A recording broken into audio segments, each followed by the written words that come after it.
why people still prescribe that. It's pretty useless, right? So Advil plus Tylenol is a better medication than even some of the narcotics. Of course, patients think, right, I need a narcotic because I'm having pain. They've been taught that, right? Aren't you going to give me a prescription? Well, no, we have something at home that you can take, right? So that's called flexible prescribing. And I'm doing that so that the patient has somewhere to go. If they have pain, then they know they can do that. If they have pain, they know they can do this. If they have pain, they know they can do that. It's flexible, so they have a place they can go. Now, the other thing I want to do, by the way, is tell them that you probably will have some pain. The main predictor of post-op pain is pre-op pain. So the patient comes in, those 8 delta fibers have been really kicking up, right? They're having sharp pain in the cold, they're having spontaneous pain, Robbie. They have spontaneous pain, right? I know that patient is more likely to have pain after I do the procedure. Even though I've cleaned the nerve valve, even though I've done everything I'm supposed to do, they're more likely to have post-op pain. So remember, the main predictor of post-op pain after we treat the patient is pre-op pain. So the patient came in with a lot of pre-op pain, and this is not a note. Patient came in with a lot of pre-op pain, then they're more likely to have post-op pain no matter what I do. So that patient, I'm going to definitely make sure that I really accentuate. So let me go over this again, Jennifer. I need to really tell you that. I know I've told you already, but I really want you to take, not just if you think you need it, not just if you want to take it, but absolutely, positively, beyond a shadow of a doubt, I want you to take these 3 tablets, and right away, while they're still numb. And when a patient leaves my office, they're numb. I mean, they're gonna be numb like a day, okay? Am I gonna be numb? Yeah, yeah. Right, and the reason I'm doing that is that I don't want them to be in pain. Now, if the patient is not in pain, and I give them pain medication while they're not in pain, it gets in their system, they get a few doses in their system, so it starts working already by the time the anesthetic wears off. Got it? But I'm letting the patient know this is not if you think you need it. I absolutely want you to take this. And especially if the patient had pre-op pain, Robbie. If they came in with pre-op pain, I know they're more likely to have post-op pain. All right? Pre-op pain, post-op pain.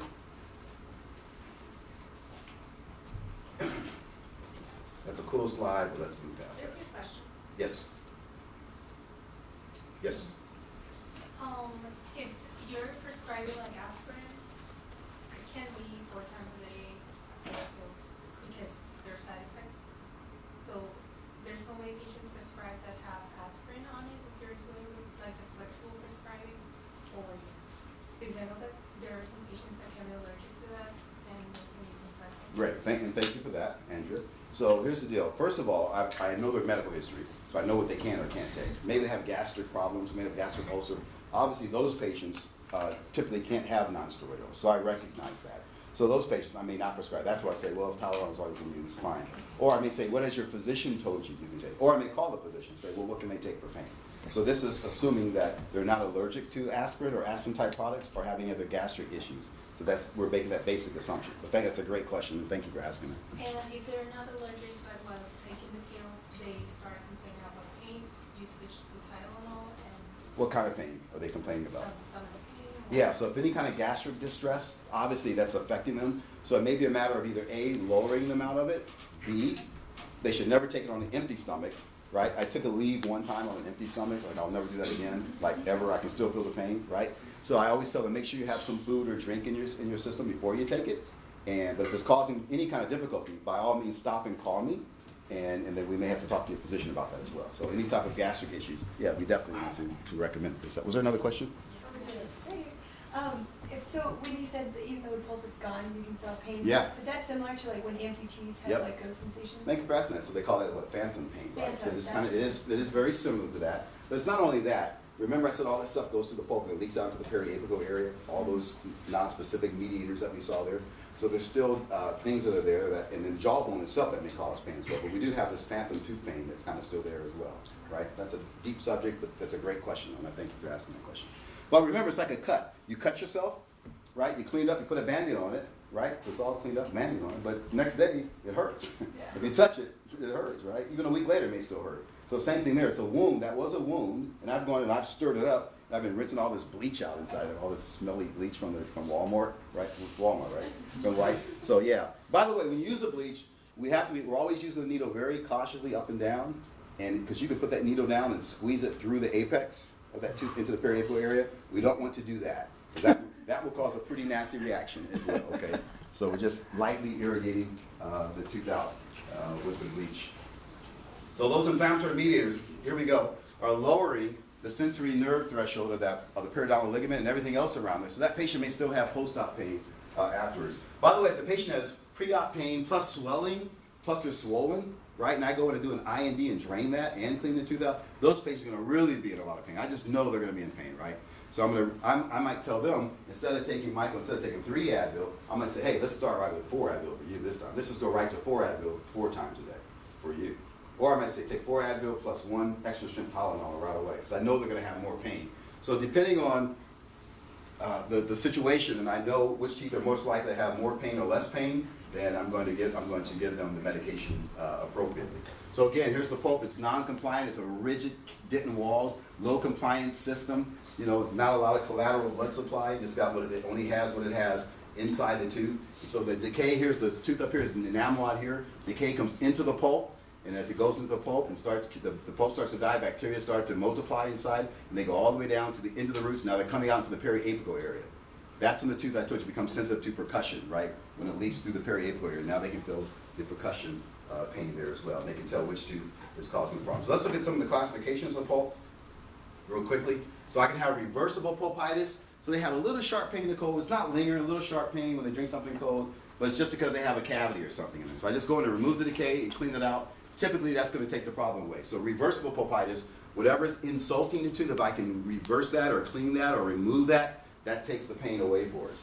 However, then we get to irreversible pulpitis. And this is the one where those A delta fibers are really kicking up, then those C fibers are gnawing after you. This will not resolve if the stomach is removed. Usually it's caused by deep caries, trauma, extensive dentin removal. And here's the test. Lingering sensitivity compared to other teeth. That lingering sensitivity to cold that I talked about. That's the test that we're talking about. Difficult to locate until there's perpendicular pain. I already talked about that, right? So until it goes through the apex of the tooth and it's not sensitive to percussion, they may not be able to tell which tooth is causing the problem. Occasionally, however, cold stimulus may reduce the pain. It may take the pain away. Have you heard of that? People come in with like a cold ice water, and they have to keep drinking cold. As long as they put the cold ice water on there, the pain goes away. So I've had a number of patients who've had that experience too. So when a patient comes in, and they say, the only thing that relieves the pain is I have this cold water, and I have to keep bathing the tooth with cold water. So the first thing I do is I say, let me have that cold water. I take it from them. They're like, no, it's going to be painful. Give me that cold water. I take it from them. So true story, I had a Cleveland police officer come in, big guy, he has his gun on and everything, and he has the cold water, right? And he's like, I don't put this cold water on like every 10 seconds. Yeah, I'm just in excruciating pain. I said, sir, I really need to take the cold water. Sir, may I please have the cold water, right? He's like, no, I can't give you the cold water because I'm going to be in pain. So I need to find out which tooth it is. So now, what I do, by the way, I take the cold water, and now they have pain. The tooth is building up. This pressure is building up. They're having pain. Now I take the cold that I talked about before, that I spray on that cotton, and I selectively go to which tooth, and I find the tooth that when I put it there, they go, oh, that feels better. That's how I know. So now I can use cold to help diagnose which tooth is causing the problem as well. So this guy, he's not giving up the cold water. And I really thought, I said, as a matter of fact, would you mind taking your gun off? I did. I was like, would you mind? And he says, no, I'm not taking it off either. Right? He like unsnaps it, right? This is not funny, right? I don't think that's funny. But anyway, nowadays we wouldn't take that as funny, right? But so we can have cold maybe relieve the pain in some patients as well. But that's irreversible pulpitis. So we have something called symptomatic irreversible pulpitis, right? So that's a patient that they can't sleep at night. They have spontaneous pain. It's painful to cold. It's painful to hot. It's painful to look at. It's painful to think about it. It's painful to touch it. It's painful just to walk. It's painful to get down. It's painful to walk through the door. It's painful to watch TV. Everything's painful because it's irreversible pulpitis. Yes? Would you have needed to do like a full root canal for the reversible pulpitis too? No, for the reversible one, that doesn't need a root canal. That we're just taking care of the insult. So it could be just a small cavity that needs to be done. Right? It could be a recent restoration that was prepped for a crown that's a little sore. So that one does not need a root canal. Could that have been diagnosed like with a general dentist, or would you still need to like refer that to an endodontist to like get like the diagnosis? Yeah, I don't know. Some dental dentists are better diagnosing than others. So this depends. Yep. Right. But you'll all be able to diagnose it. Was there another question? Okay, so that's irreversible pulpitis. And then we have something called hyperplastic pulpitis. This is usually in young patients. So there's a big decay into the tooth, and the pulp just starts growing up out of the tooth. It's like cauliflower, right? It's asymptomatic. It's not causing any pain. You think, my God, that doesn't hurt you at all? That's kind of a hyperplastic pulpitis. Then we have necrosis. Eventually, the tooth will die. Now the tooth is dead. So now when I put cold on the tooth, it does not respond to the cold. I put cold on it, there's no response. Before I put the cold on there, they feel pain, or they feel it. A normal tooth, they feel it, goes away. Painful tooth, they feel pain, and it starts a toothache. Or they feel no response to cold at all. That's because the pulp has died. That's necrotic. The pulp is dead.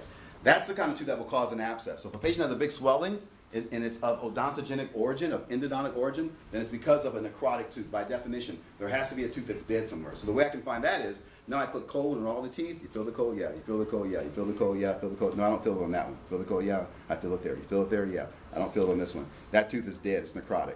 Then when I tap on it, if it has an abscess, it's going to be really sore. So now I'm using cold to diagnose a necrotic tooth. It's dead. It's a dead pulp. It's no longer there, right? And it may be asymptomatic. That's the patient who has a big radiolucency. Do you know what a radiolucency is? That big shadow at the end of the roof from the tooth that's died. Have you seen that in some of the pictures, right? So you have a patient who comes in with this large radiolucency, so the tooth is obviously dead, but the patient's having no pain, Josh. They're having absolutely no pain at all in that tooth, Josh. Like no pain whatsoever. And you have to convince that patient to get a root canal. Because you see this big dark shadow at the end of that root. You know infections leaking out of the tooth into the jaw. And they say, look, I'm not having any pain. I've heard about these root canals, Trey. I don't want any root canals. All right? I've heard how bad they are, Michael. I don't want a root canal. Okay? And I have to say, no, you need a root canal because the tooth is dead and there's infection in your jawbone. So now I have to be like really graphic and grotesque, right? Okay, look. Let me apologize in advance. Can I apologize, Trey, in advance? All right. You ever seen like a dead animal on the side? I'm sorry, Monty, I'm sorry. You ever seen a dead animal on the side of the road? Like in bugs and maggots and things are growing. May I apologize? I'm so sorry to say this. And bugs and maggots are growing on it. You see stuff crawling all through it. I said, yeah, that's basically what's happening in your tooth now. Yeah, basically. The pulp is dead, the nerve is dead. The bacteria have gained access to the inside of your tooth. Remember the bacteria I showed you? And those bacteria are eating away at that dead necrotic tissue. Now, if it just stayed in your tooth, it wouldn't be a problem. But it doesn't. It starts to leak out of the tooth into the bone all around the tooth. Right? And that's what's causing that big shadow that's down there. And by the way, there's blood vessels in your bone, so now that infection can travel to other areas of your body as well. I mean, I'm so sorry to have to say this, but that's really gross. I don't know what to tell you about that. And they're looking at me, yeah, really? That's what's going on? Yeah, you really need a root canal. Yeah. And by the way, if we don't do a root canal, that dark shadow is going to get bigger and it's spreading and more infection is going to be there. In fact, if I were to peel your gums back and look at your jawbone right there, there's a big hole in your jawbone and it's filled with infected tissue inside of there. That's what I do when I'm doing surgery. I'm scraping all that infection out of your jawbone, right? And they're like, what? Yeah, you need a root canal. So I finally convinced them to get a root canal. And I do the root canal. I go in, it's completely necrotic. The most foul odor you could imagine coming out of there, but that's okay. That bleach will take away the smell too, right? I put the bleach in there, like, that smells like bleach. It's very chemically similar. So I'm irrigating it out, right? I'm not lying, right? So I'm irrigating it out, right? And it starts to smell a little bit. And by the way, use fresh scent bleach. That's better, right? Like you have different scent, like the fresh scent bleach. Yeah, use that one. Yeah. Just saying, okay? So now I clean all that out. I finish the case. I seal it up. Patient goes home. And 2 days later, they call me and they're mad at me. Why are they mad at me? Because they're in pain. You caused this pain. I was having no pain until I came to see you, Monty. I was okay. You convinced me to get this root canal, and now I have this big swelling. I'm in pain. You did this to me. You did it, doctor. You did it. Sorry. So I have the patient. Now the patient has what's called a flare-up. So a flare-up is, ready? I'm going to say this real fast. You thought I was talking fast before? Watch this. A flare-up is an acute episode of pain and or swelling that results in an unscheduled emergency visit. Where's the note taker? Did you get that? All right. So a flare-up is basically an acute episode of pain. You don't have to write that down. Of pain and or swelling that results in an unscheduled emergency visit, right? So something happened that caused pain and maybe swelling, and they got to get back in to see you. That's basically what a flare-up is. Well, I always tell patients who have that big dark shadow and the tooth is necrotic that I know it's not causing pain now, but once I go in and stir things up, afterwards, you may have a lot of pain. Watch this. And it's okay. You may have a lot of swelling. It's going to be really bad, but it's going to be okay. It may really hurt, but it's all right. It's normal. It's okay. So if patients know or expect that they may have pain, like they're usually okay with that, right? It's when you don't. It's when you say, I am the famous Dr. Jennifer, and after I touch you, you shall be healed. Because I am Dr. Jennifer. And then and Dr. Jennifer does her treatment, and the patient has a lot of pain, and all of a sudden now they hate Dr. Jennifer, right? So we never have that aspect. I always tell patients, there's a good chance you may have some pain. So it wasn't painful before, but because it was necrotic, now that I've gone in and stirred everything up, you know how they say, let sleeping dogs lie, right? Let sleeping, you heard that one before? You heard that one? You heard that one? Oh, okay.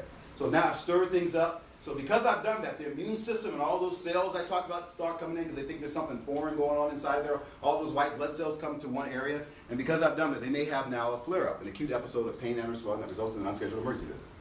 Right? And so now I have to go and do an incision drainage or something else. So I have to let patients know that you may have some pain and discomfort. But it's okay. You gotta say it like that. But it's okay. That's normal. It's your body working. That's your immune system. You have a great immune system. Now, when I tell patients that they're gonna have pain and swelling afterwards, like I suspect, you're probably gonna have a lot of pain and swelling, but it's okay. The patients will come back and they go, wow, you were so good. I had pain and swelling. Just like you said, you're the best doctor I've ever had. You knew I was going to have pain and swelling. And man, did it hurt. I was so swollen. I couldn't go to work. I've never seen a doctor as good as you. You are great. And I'm like, yeah. I cause pain and swelling. That's what I do, right? So when you let patients know that they may have something, they're better able to handle that and take it. But when you don't tell them what to expect, it may be a problem. Then the pulp may eventually calcify. So there used to be a big pulp chamber in there. Now you can hardly, if you look real carefully, you see like a little black line. So now I have to use those microscopes. If you come over to the endodontic clinic, you'll see all the resins working through a surgical operating microscope. We can magnify that up to like 30 power, and we can now look down inside of the tooth. This is the same type of microscope they use in the OR when they're doing ophthalmology or neurology and all those other, like when they're doing brain surgery on the Discovery Channel and you're watching on the monitor what they're doing. Well, we have that over in the endodontic department. If you come in, you'll see the monitors up there. You can actually look at us working down inside the tooth or working into the jawbone. So I'm using a microscope so I can find that little nerve chamber down inside of there. I'm better able to see and clean that out. Then you have something called internal resorption. And internal resorption is when the pulp is vital, it's alive, but now the pulp is starting to eat away at the tooth itself. So the pulp itself is eating away. It's like taking a bite out of the inside of the tooth. The pulp cells themselves have turned into a clastic activity, and they're eating away at the tooth. So now there's a big hole, and if you don't treat that, it's going to keep eating that away until it perforates to the inside of the tooth. So we call it internal resorption, and the treatment is to go in and do a root canal. Just clean out that nerve tissue inside that's causing the problem. The tooth may also turn pink and look like that because of all the eating that's going on inside there. So having said that, as we treat these patients, if you're looking at the histology and the physiology and the microbiology and the immunology and all the other stuff that people were talking about and sharing with you, just keep in mind one factor, that there's a patient attached to that tooth, that there's a person, a real living person who has a family, who has a husband, who has a wife, who has children, who has a dog, who maybe hasn't eaten in a few days, they haven't slept well at night because they had a toothache. They're angry, they're mad, they're bitter, because they're, let's face it, when you haven't eaten, you're pretty upset, right? So think about someone who's had a lot of pain, they haven't eaten, and so when they come in, they may not be the nicest people, but you just have to smile and say, it's okay. Thank you guys, again, you're all in my prayers. If you need anything at any time, feel free to, if you see me in the halls, say, what's up, Dr. Dre? Feel free to grab me, if anything I can do to help you. We do have this in Canvas, but if we write it is in Canvas, okay. So if not, I was going to give you the CD. Otherwise, I want to thank you guys just for the privilege of coming in and sharing a few things with you this morning. And sorry to bore you so early in the morning, but keep up the good work. I made it through, and I know if I made it, you guys can make it too. All right, blessings to you.